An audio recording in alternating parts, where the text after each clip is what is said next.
Praise the Lord. ஆண்டவராக இயேசு கிறிஸ்து நாமத்திலே உங்களை வாழ்த்துகிறேன். பிலிப்பு 4:4 படி கர்த்தருக்குள் எப்போதும் சந்தோஷமாயிரு என்று உங்களுக்கு சொல்லுகிறேன். ஆண்டவருக்குள்ளே நிறைய பேர் இன்னைக்கு சந்தோஷமா இருப்பதில்லை. ஏன்னா அவங்க மனசு, அவங்க சிந்தையெல்லாம் உலகத்தை பார்த்து கொண்டிருக்கிறது. மாம்ச சிந்தை இன்னைக்கு வயசு மாறணும். மாம்ச சிந்தை வீடு, வசதி, சொத்து, சுகம், களியாட்டம்.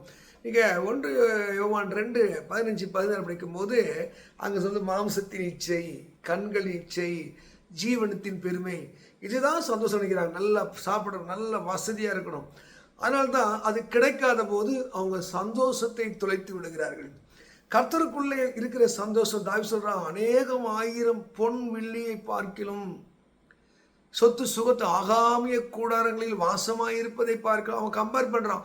சொத்தையும் சுகத்தை விட நல்ல வசதியான வீட்டில் வாழ்கிறதை விட உங்களுடைய வேதத்தில் நான் மகிழ்ச்சியாக இருக்கிறேன், சந்தோஷமாக இருக்கேன். வேதம் என்னை சந்தோஷப்படுத்துகிறது. அதே சங்கீதம் 4 நீங்கள் 7 படித்து பார்த்தீங்கன்னா அங்கே தானியமும் திராட்சை ரசத்தை பெருக்கத்தை விட ஒரு சந்தோஷம். எப்போ 5ஆம் அதிகாரத்தை சொல்ற அதே சங்கீதத்தில், உம்மை நம்புகிற யாவரும் சந்தோஷித்து. இந்த தெய்வத்தின் மேல் வைக்கிற நம்பிக்கை பாருங்க. இந்த ஏசாயா 54:10 படிக்கும் போது மலைகள், பர்வதங்கள் சொல்கிறோம். நம்ம நம்பி இருக்கிற மலை போல, பர்வதம் போன்ற மக்கள் கூட விலகி போகலாம், என் அன்பு, என் சந்தோஷம் ஒரு நாள் விட்டு விலகாது. ஆனால் ஒரு சிலருக்கு தான் தெரியும் இது நிரந்தரமானது அல்ல, இது நிலையானது அல்ல, எப்போது இருக்கக்கூடியது அல்ல. ஆனால் ஆண்டவர் எப்போதும் அசையாதிருக்கிற சியோன் பருவத்தை போல் இருக்கிறபடியால்தான் இந்த சந்தோஷத்தை உடையவர்கள் யாராக இருக்கிறாங்க? தேவனை நம்பிக்கையாய், கர்த்தரை தெய்வமாய் கொண்ட ஜனங்கள். நீங்கள் ரோமர் 12 படிக்கும்போது சந்தோஷமாக இருங்கள், கர்த்தருக்குள்ளே நம்பிக்கையில் விடுங்க, சந்தோஷமா. நீங்கள் நம்புகிற தெய்வத்துக்குள்ளே சந்தோஷமா இருங்கள். நிறைய பேர் சந்தோஷத்தை தொலைத்து, மகிழ்ச்சியை தொலைத்து, அதுக்கு நகமியாக எழுதுகிறார் 8ஆம் அதிகாரம் 10 என்ன பண்ணுங்க? கர்த்தருக்குள்ளே என்ன பண்ணுங்க? சந்தோஷம். நாம் அமெரிக்க நம்பிக்கையுமே நமது சந்தோஷம். ஆமென். நீங்கள் கர்த்தருக்குள்ள இருக்கிற அந்த சந்தோஷத்தை யாராலும் பறிக்க முடியாதுங்க. அப்போஸ்தலனாகிய பவுல், கிறிஸ்துவின் அன்பை விட்டு என்னை பிரிப்பவன் யார்? கிறிஸ்துக்குள்ள இருக்கிற சந்தோஷத்தை பிரிப்பவன் யார்? அவர் ஒரு கிளியர் எழுதுகிறார். ரோமர் 8ஆம் அதிகாரம் 35 படித்து பார்த்தா, வறுமையோ, தரித்திரமோ, ஏழ்மையோ, சாபமோ, பசியோ, பட்டணமோ எதுவுமே என்னை பிரிக்காது. அந்த கர்த்தருக்குள்ளே ஒருத்தர் இருக்கிற அந்த சந்தோஷத்தை யாராலும் பிடிக்க முடியும். அதான் ஏசாயெல்லாம் படித்து பார்த்தீங்கன்னா சந்தோஷத்தையும் மகிழ்ச்சியும் கேட்க முடியாது செய்கிறாராம்.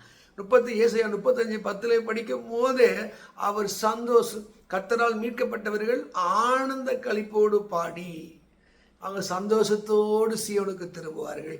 அப்போ இந்த மீட்கப்பட்டவர்கள், வசனத்தை கேட்கிறவர்கள், ரட்சிப்பின்ற அந்த நிலைக்கு வந்தவர்கள் இந்த உலக பிரகாரமான இந்த இன்பங்களாலே அவர்கள் சந்தோஷத்தை விரும்பவில்லை. அதை தான் மோசே சொல்கிறது, அநித்தியமான பாவத்திலே அவர் சந்தோஷப்படாமல். இந்த பாவத்தில் சந்தோஷம் இருக்கிறது. விபச்சாரத்திலே, வேசித்தனத்திலே, போதையிலே, களியாட்டத்திலே, அந்த இந்த உலகத்தில் இருக்கிற தகாத விதமான இன்பங்களிலே அவன் சந்தோஷப்படாமல் அவன் தேவனுடைய பிள்ளைகளோடு பாடுகளை அனுபவிப்பதிலே அவன் தெரிந்து கொண்டான். மக்களை, ஒருவேளை உங்கள் எண்ணங்களும் சிந்தைகளும் உலகத்தை லாபித்து உலகத்து மேலே ஒரு மாதிரி இச்சித்து வீணாய் போய்விட்டால், மறுபடியும் நான் உங்களுக்கு சொல்கிறேன், 1 யோவான் அங்கே 2ஆம் அதிகாரம் 15-16 நீங்கள் படித்து பாருங்கள்.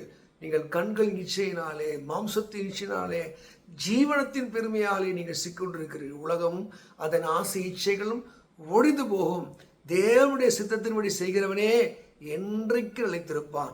அப்போ ஆண்டவருடைய அந்த சந்தோஷத்தை, மகிழ்ச்சியை ஏசாயா 67 படியாக, வெக்கத்துக்கு பதிலாக இரட்டத்தனையால பலன், உங்கள் துயரத்துக்கு பதிலாக உங்கள் சந்தோஷத்தில் நீங்கள் பங்கு பெறுவீர்கள். அப்போ நீங்கள் சந்தோஷத்தில் நீங்கள் பலனடைய வேண்டும் என்றால் கர்த்தரே உங்கள் நம்பிக்கையாக இருக்க வேண்டும். கர்த்தரின் நம்பிக்கையை கொண்ட மனுஷன் தான் பாக்கியவான். அப்போ இந்த சந்தோஷத்தை தேவன் தருவார். சந்தோஷமாயிருங்கள், சந்தோஷமாயிருங்கள் என்று இந்த வேதம் சொல்கிறது. ஏனென்றால் நீங்கள் துக்கமாக இருப்பதற்கோ, வேதனையாக இருப்பதற்கோ அவர்கள் அழைக்கவில்லை. கவலை மனிதனை ஒடுக்கக்கூடியதாக இருக்கிறது. கவலை அவனுடைய சந்தோஷத்தை இழக்க செய்யக்கூடியதாக இருக்கிறது. கர்த்தர் மேல் உன் பாரத்தை கவலை வைத்து விடு, அவர் உனக்கு தரு இலை. என்னுடைய சந்தோஷத்தை நான் உங்களுக்கு வைத்து போகிறேன், என்னுடைய மகிழ்ச்சியை வைத்து போகிற சொன்ன தேவன் அந்த சந்தோஷத்தில் நிலைத்திருங்க என்று சொன்னார். பரிசுத்த ஆவியானவர், அந்த ஆவியான தேவன் அவர் உங்களுக்குள்ளே ஒரு சந்தோஷத்தை தருவாராக, உங்கள் துன்பங்களை மாற்றுவாராக. சந்தோஷமாக இருக்க முயற்சி பண்ணுங்க. எப்போதும் சந்தோஷமாக ட்ரை பண்ணுங்க. அழுவதினாலும், புலம்புவதினாலும், குறை பேசுவதினாலும், சகித்து கொள்வது, பொறுத்து கொள்வதனாலும் ஒன்றும் இல்லை. கர்த்தர் கொடுத்தார், கர்த்தர் எடுத்தார், கர்த்தர் நாமத்துக்கு ஸ்தோத்திரம் என்று சொல்லக்கூடிய நிலைக்கு யோபு மனதிலே ஒரு மகிழ்ச்சி உடையவனாக இருந்தார். நம் வாழ்க்கையில எல்லா சூழ்நிலையும் சந்தோஷமாக கொடுத்த மனைவி, கணவர், பிள்ளை, வேலை, இந்த ஆகாரம், இருப்பிடம் எல்லாவற்றுக்கும் கர்த்தருக்கு சந்தோஷமாயிருங்கள். அவர் இதிலும் பெரிதான ஒரு மேன்மையை ஆசை தருவதற்கு அவர் வல்லவராக இருக்கிறார். பிலிப்பு அங்கே 4 நண்படி கர்த்தருக்குள்ளே எப்போதும் சந்தோஷமா இருங்கள். உங்களை வாழ்த்துகிறேன். God bless you.